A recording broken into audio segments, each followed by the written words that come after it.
tabiatni, dov-daraxtlarni, qushlar dunyosi-yu hayvonot olamini, Alloh taolo yaratgan butun borliqni jonidan-da asrab sevguvchi azizlar, assalomu alaykum.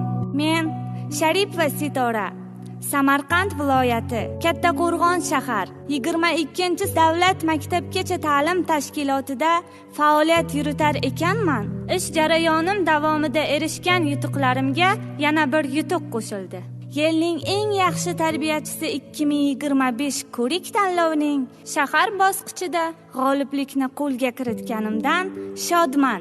Bu yo'nalish bolaligimdagi orzularim amalidir. Men sharqirab oqayotgan soylarni, gulu giyohlarga boy qir adirlarni, mevalari g'arq pishgan bog'-o'roqlarni, jilvalanib oqayotgan jilg'alarni tovushini, sehrli xonishini tinglab, sevilib ulg'aydim, kamol topdim.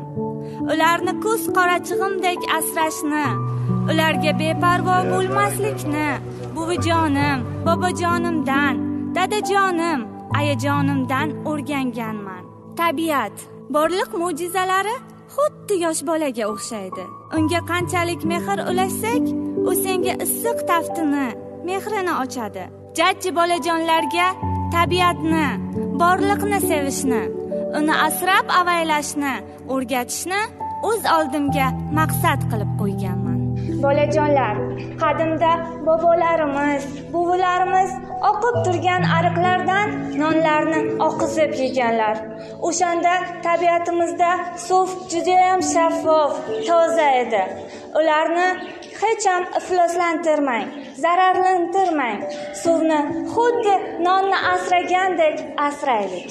Mashg'ulotlarimni samarali, kelajakda foydali, tarbiyalanuvchilarimga qiziqarli bo'lishi uchun noan'anaviy tarzda o'tkazaman.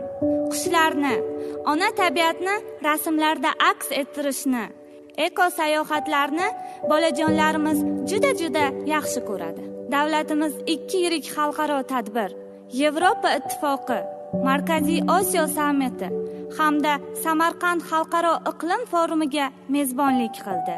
Muhtaram yurtboshimiz suv resurslari, yashil iqtisodiyot va mintaqamiz yuzlashayotgan iqlim inqirozi haqida nutq so'zlab, barchamizni ogohlikka, Alloh taolo inom etgan tabiatni, borliqni ko'z qorachig'imizdek asrashga chorladilar. E'tiboringiz uchun rahmat.